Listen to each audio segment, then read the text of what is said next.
Hello everybody and welcome to a special edition of Mind Cake. It's actually a mind bite. I'll start again. This time I know it's for real. As Donna Summer once said. Hello everybody and welcome to another... It's not a slice, is it? Mind Bites. Mind bites? With him, Lee Grumson. And him. Paul Beeson. That was a weird intro, wasn't it? Was a bit, wasn't it? Yeah. We are huddled round a microphone. Yeah. Where are we? So we're doing this live and in person, this Mind Bite. It's So not we are- live when they listen to Well, it. no, but we're... In person. In person, not doing it over Zoom. We're in the Golden Lion in Stirling. Because Stirling's kind of in the middle of our gaffs, basically. Yes. And is it fate that we've ended up in a restaurant called The Cronies? Yeah, very apt, I think, isn't it? It's not old Cronies, to be fair.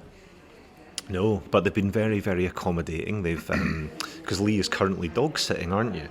Yes, I'm dog sitting, so I've had to bring Rock with us. Rock is the name of the dog. He's not just brought a rock. No, not Rock. No. So, yeah, we might have to abandon this halfway through when he goes. He's a collie, and he gets a bit excited, doesn't he? But we're in the hotel at the moment. George and the rest of the staff have been very accommodating. So here we are. Yeah, so we're sitting having a drink, waiting for our lunch, and Rock's got his little dog bowl, and we're good to go because it's been a while since we've recorded an episode, but it's also been a while since we've actually met in person, isn't it? We've not seen each other since last year, I don't think. Well, you've been very busy. You've been a very busy beast, haven't you? I have been very busy, yeah. Do you want to talk to us about China? I'll talk to you briefly about China. So, for those of you who listen to the podcast regularly, you'll know that I, from time to time, am involved with a little kids show called Shark in the Park. Ding! And I got the opportunity to go and perform Shark in the Park in Shanghai, again, like I did last year. But while we were over there, me and Megan and Heather, big shout out to you two if you're listening. No, they're not listening. They're probably not, but hey, they're the other cast members. We decided to go to Japan for a week and have a bit of a holiday at the end of our show. So we did that. Is that our lunch ready? Yeah, Is Heather the shark or the park? She is both. Wow. And, Who was the other girl? Megan. Megan. Who's Megan? She's Timothy Pope. She's the Who are you then? I'm Timothy Pope's dad. Oh. So had a few days in Tokyo and a few days in Osaka, and it was a wonderful experience. If you haven't been to Japan, I would thoroughly recommend go there. It's a fabulous place. Okay, I will. Maybe don't take the dog though. No. No, just bring us on to one. My first point was talking about monetization of the podcast because we want to retire fairly soon. Yeah. Should we be charging Shark in the Park? Because they do get free adverts. Should it be sponsored? Do you think you could get some sponsorship, is what I'm trying to say, from Shark in the Park, seeing how many times they get mentioned? Yeah, possibly, but I mean, I don't think anybody... Or is that our food ready? I don't think anybody that's either got an interest in sharks or parks or kids' theatre ever listens to our podcast, so it's maybe pissing in the wind. Very, very few do listen to the podcast, Paul. That's true. Okay, so if we can't get money from Shark in the Park, I should mention that we have an episode coming up, possibly next week, with my surgeon, Mr. Hilmy.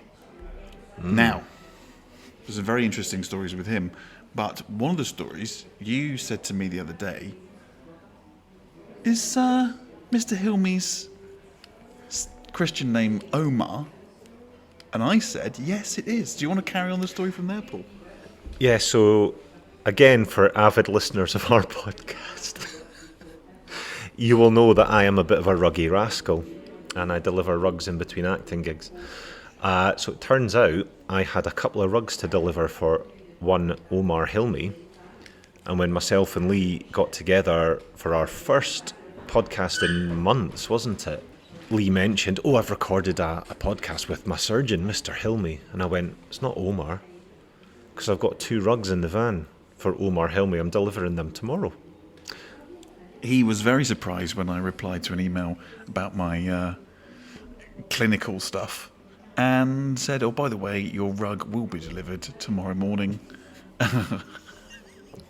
To which he responded, how do you know about my rugs? I said, no, I know everything. Yeah. So anyway, what the point I'm making is, if we can't be sponsored by Shark in the Park, what about... I think you've ever actually named the rug company. I don't think I have. No.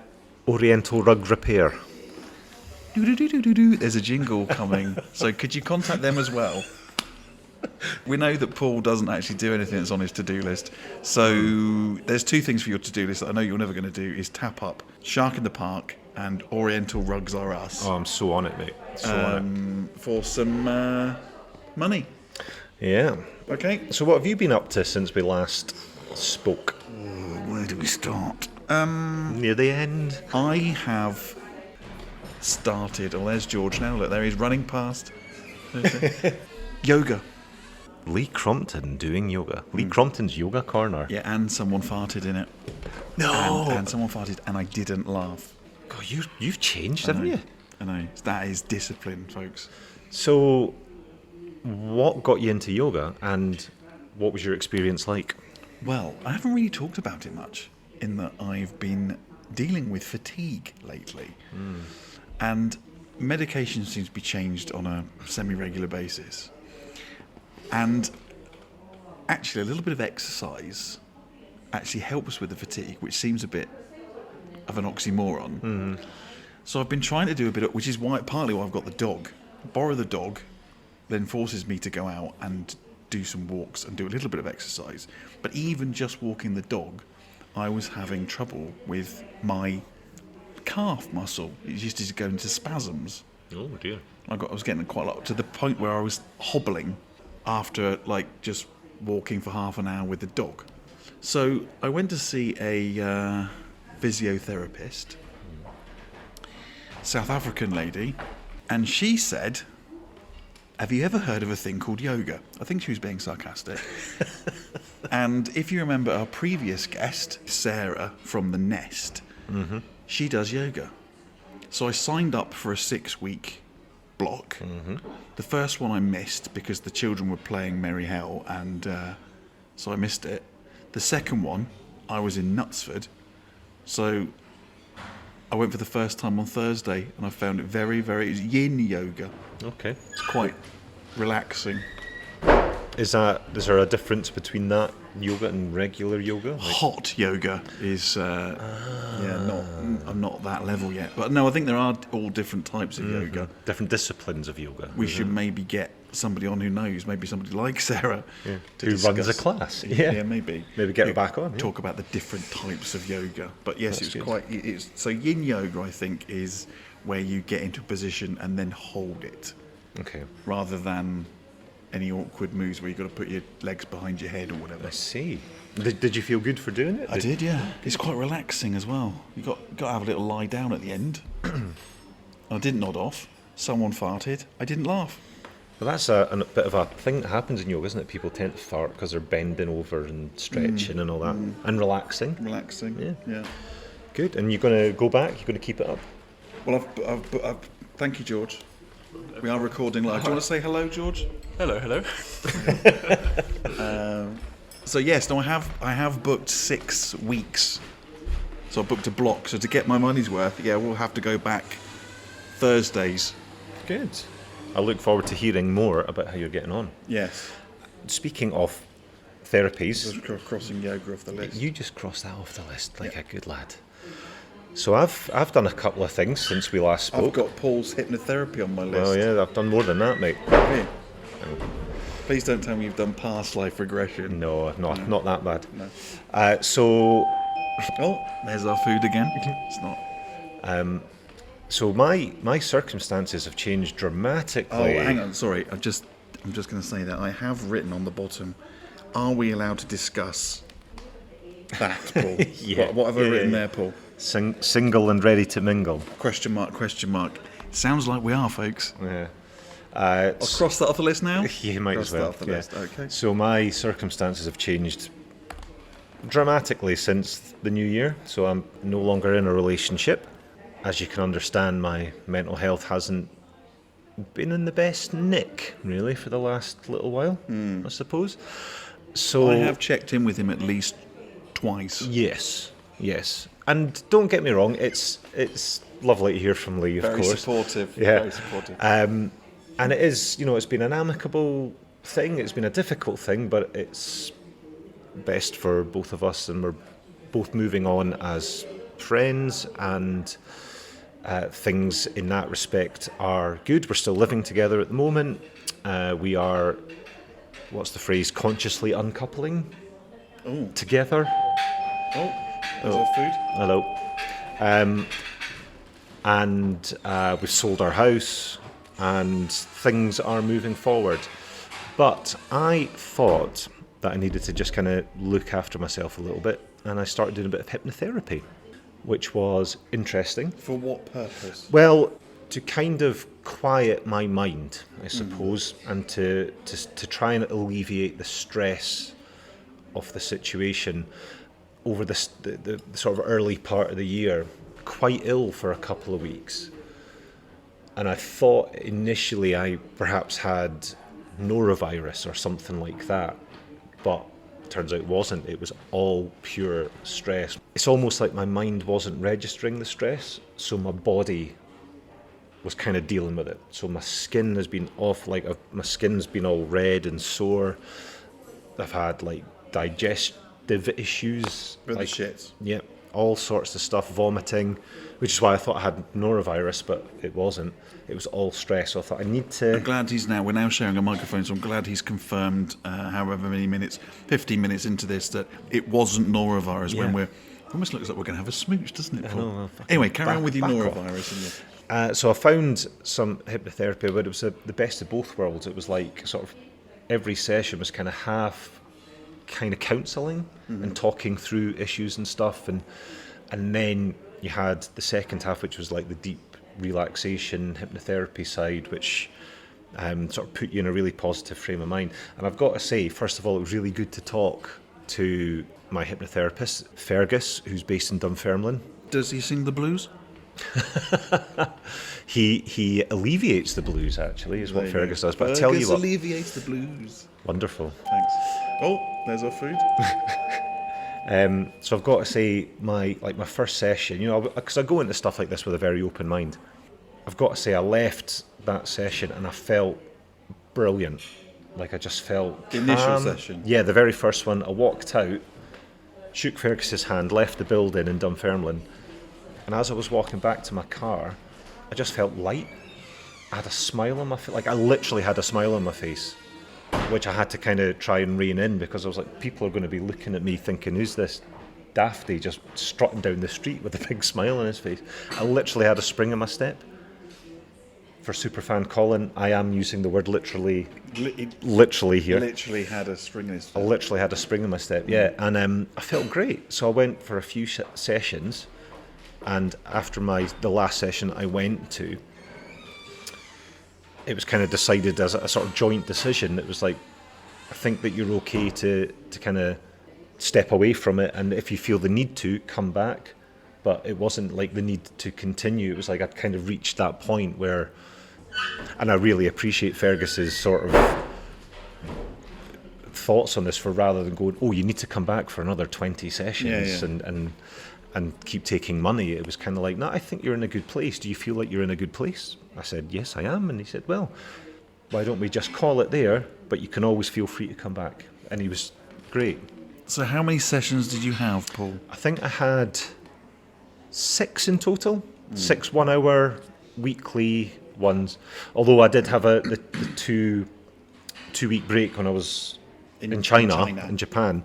And then I had a session when I came back, and that was kind of my final session. But I think having had a nice break in Japan as well, that kind of helped. And it was my friend Russell, who's That's Rock eating Lee's crisps there. If you can hear that. My friend Russell, who's a listener to the podcast, my old school chum, he actually kind of turned me on to the hypnotherapy because it's something that he's done, and he just said, I always feel great afterwards. So thanks, Russell. Do you know I'm going to edit that bit where he just said, Russell just turned me on? Yeah. I'm going to cut it there. Oh, yeah. Yeah. Another thing I did earlier in the year was had some Reiki. Rock approves. Yeah. And I must say, again... Was it the touchy Reiki or the non-touchy Reiki? Oh, ding dong. Avon calling. It was the non-touchy Reiki. Boo. So I was under a nice weighted blanket. I felt great after the Reiki. It's similar to the hypnotherapy, actually. Just kind of that time of just switching off and just kind of, I don't know, letting things happen. Now, I remember when you had Reiki ages ago. Thank you, George. Thank you, George. Now, you mentioned when you had it that it felt like her hands were actually on you. Yeah. And she wasn't touching you. It was just kind of that energy that you felt like you were being physically touched. I remember when she was like, it was almost felt like she was wobbling my head. Yeah. So I didn't have that, but I had a couple of quite weird experiences in my Reiki. So there was one part where it felt like I was floating. That's the only way I can describe it, because, you're very aware that you're lying on a bed, like a table thing. But it actually felt like I was hovering above it, and I could feel like pulsing underneath my hands and my arms, almost like I was floating on a cloud or something. That's the only way I can describe it. Wow. And then I also felt like there was... So she was like beside, obviously at the side of the table doing the Reiki, but I felt like there was, in my mind, I saw a man come into view and stand beside me at the bed. Was it Alex Ferguson? It wasn't Alex Ferguson. Was it Paul Gascoigne? It was an unfaced man. Oh. When you say unfaced, you mean he didn't have a face? Yeah, or right. Just a face you didn't recognise? I couldn't make out the face. And I don't know, it kind of felt like my granddad. I know that's a weird thing to say, but it felt like a comforting male presence that was just there, kind of watching over me. That's the only way I can describe that as well.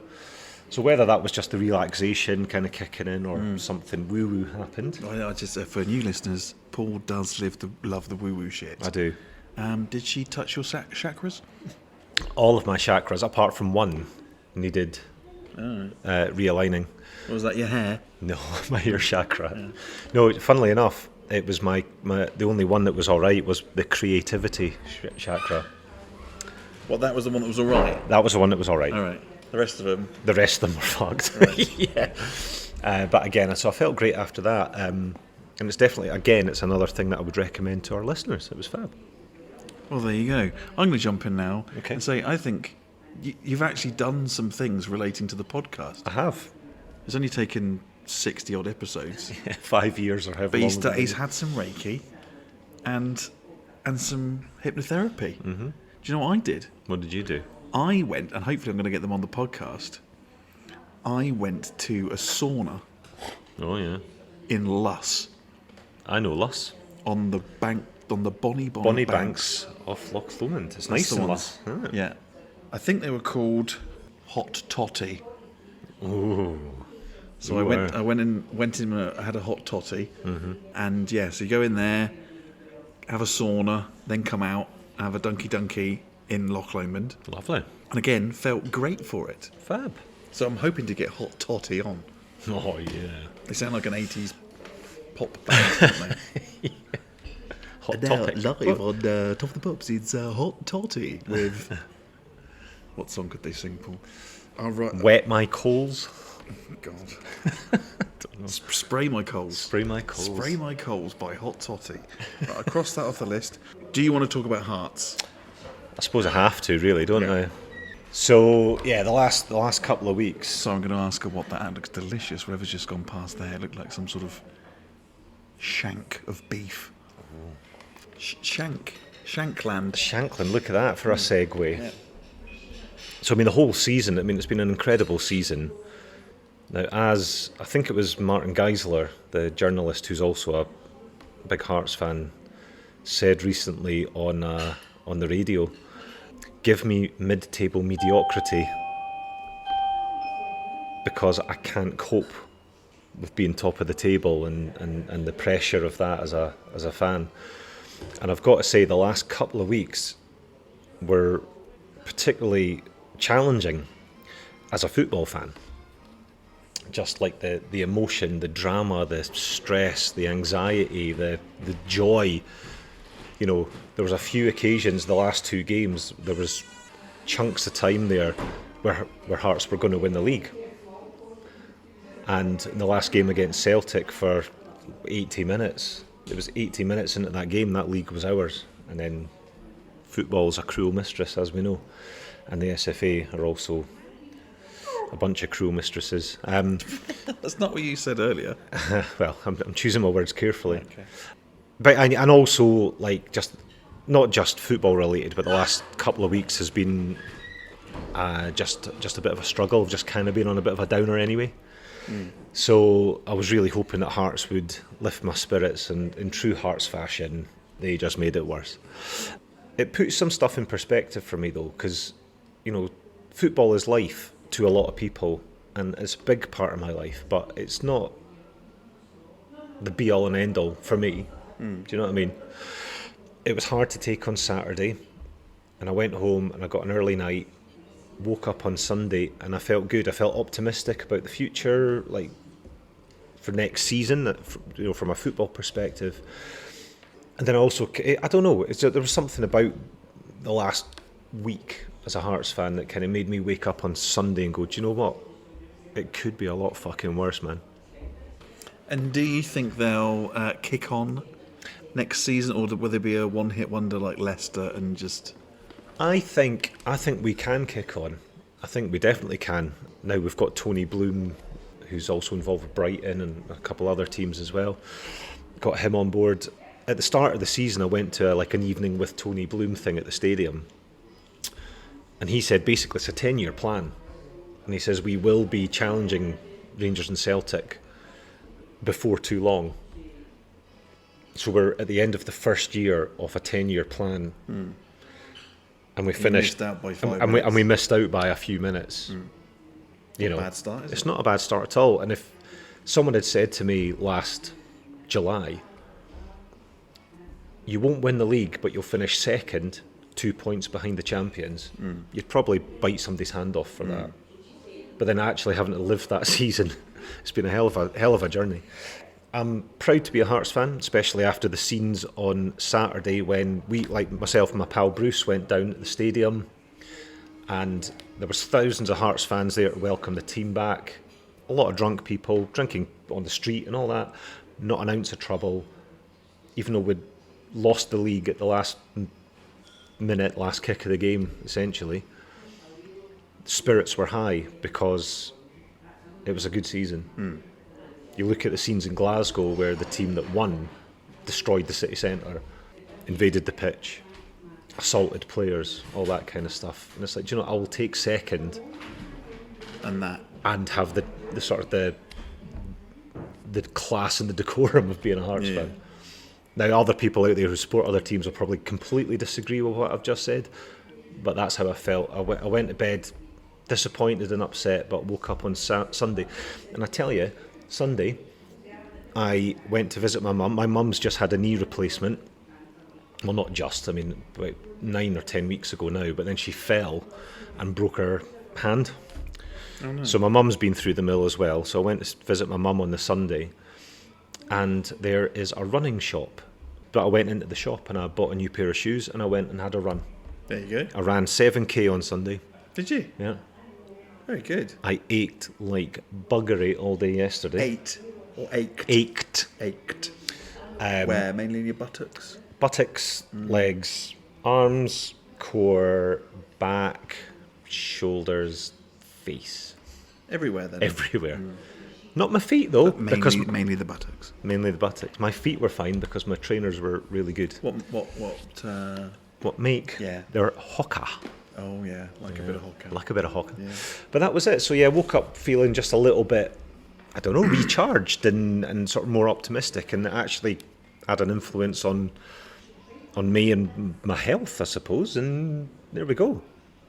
And am I right in saying that Hearts is the largest fan-owned club in the UK? That is correct. Yeah. What does that mean then? So the fans own shares? Yeah, the fans own the majority of the club. So, correct me if I'm wrong.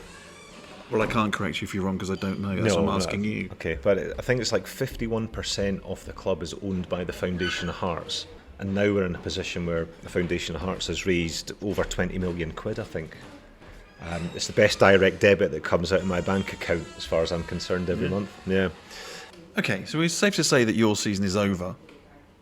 Yeah. My season is still a chugging. Yeah, that's right. So we've got Manchester City Tonight. Yeah. By the time this goes out, you'll know by Thursday when whether Bournemouth. I can't imagine they're going to do much against Manchester City. But basically, got two matches left against Man City and Nottingham Forest, Who've done quite well this season as well. Forest, haven't they? No, they're near the bottom. Or was it last season? It was last season, so they have been in Europe. They've taken a bit of an upturn at the end of the season, though. Mm-hmm.